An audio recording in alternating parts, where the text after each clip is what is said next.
Hey everybody, Peter Zeihan here coming to you from Seattle. It is late October, and this is one of those that can store, so you probably won't see it till November, but whatever. The topic I want to discuss today is strikes in Hollywood, of all places. We've got two separate strikes going on, one of which has at least temporarily been resolved.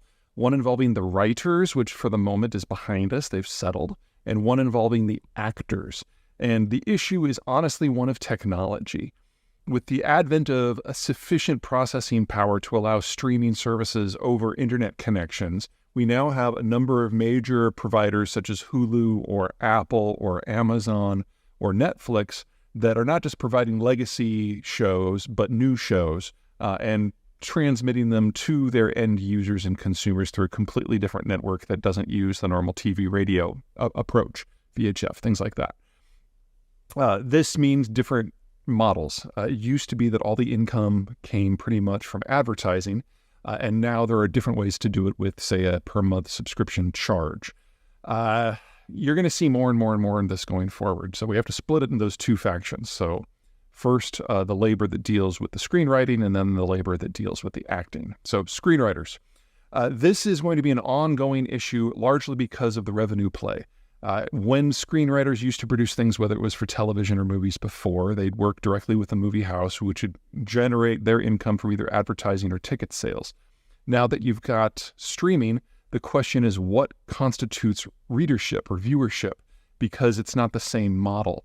And is it something that's a once and done? Is it something that gives them income over time? Because unless you're an A-lister where you can demand whatever terms you want, everyone else has to kind of suffer through.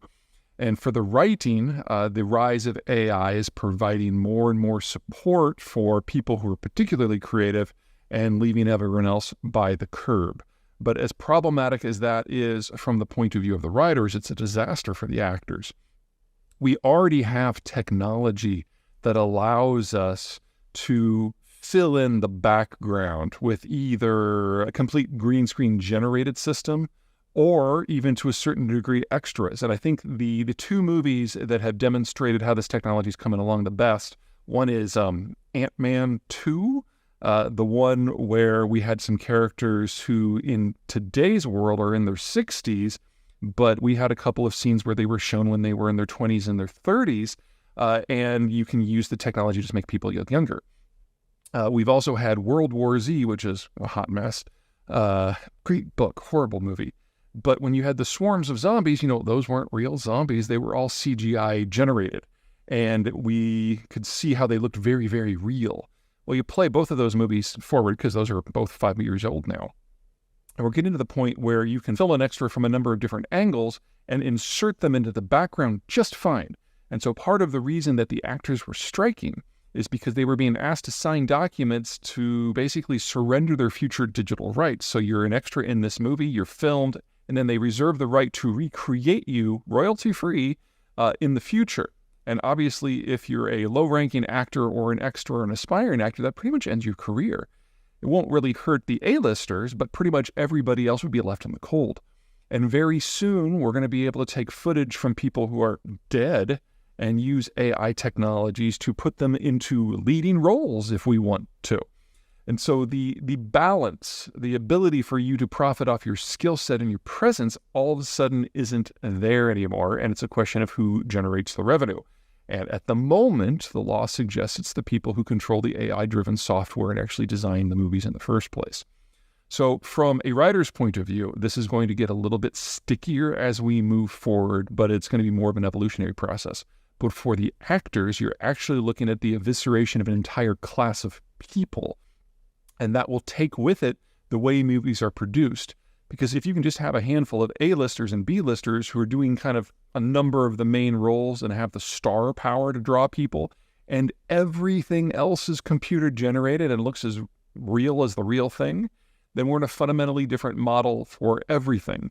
And we're probably going to be in that environment by the end of this decade. So one way or another, Tinseltown is going to look very, very, very different. And it's probably going to have a lot fewer people.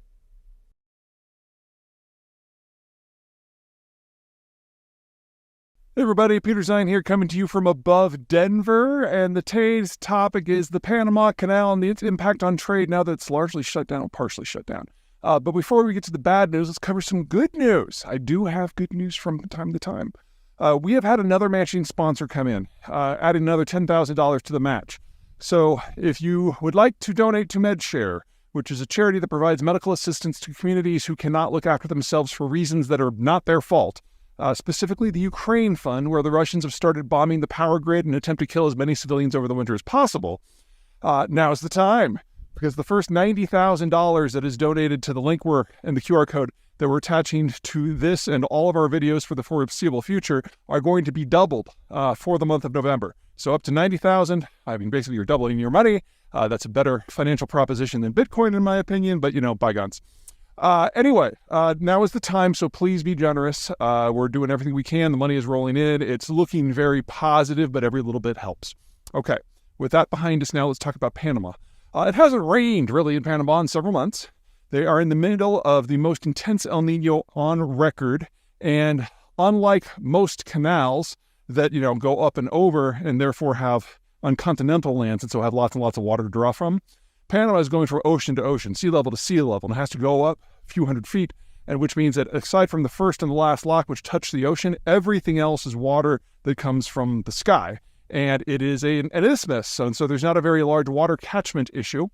And that catchment issue also has to supply all of the water for the city of Panama, which is about home to 3/4 of the population of the country. So you get a prolonged drought event like they're in the middle of, and things are bad. If anything, it's worse than it sounds, because we're supposed to be in the middle of the wet season right now. The dry season starts in about 6 to 8 weeks, and so they know that this is going to get worse before it gets better, and they're probably going to have to wait till the next wet season, which isn't going to start until the beginning of next summer. In the meantime, the number of ships transiting the canal has already dropped by over a quarter, and of the ones that are still going through, they've had to reduce their draft by about a quarter, which means that the amount of weight that they can carry is reduced by about 40%. So the bigger ships aren't going in at all, the smaller ships are carrying less, and it adds up to very, very roughly-ish a 50% reduction in the throughput capacity of the canal. Now, for the United States, this is kind of a big deal. This is the piece of international infrastructure that we use by far the most, even more than that big bridge over the Great Lakes going to Canada. About 6% of global trade transits the canal. Most of that trade is from the United States, very heavy in the commodities space, energy and especially foodstuffs, going from the Mississippi and the East Coast into Panama and then across the Pacific. The alternate route is a few thousand miles longer. It crosses the Atlantic into the Mediterranean through Suez, around India, and then up to East Asia. Much more expensive route. Takes a couple weeks extra. It's not the best solution, even once you consider the extra cost. Keep in mind that really all it takes is one Filipino crew on a container ship throwing a party at the wrong time in the middle of the canal, and the ship can get stuck. And then that shuts down too. There's not a lot that anyone can do here. Building up the alternative infrastructure to ensure a backup water supply would require a few $billion and several years, and you would still have to wait for it to rain to fill up those reserve reservoirs. So really all we can do here is wait. About the only thing that I could suggest, and this is something that I think it's high time we do anyway, is for the United States to massively expand its production footprint in the processing of the raw commodities that it exports. Not only would you then have a much denser value ratio to weight and bulk for the things that you export, but there'd be a lot more economic activity generated within the continental United States as well before you even get to the export component. Anyway, that's my 2 cents.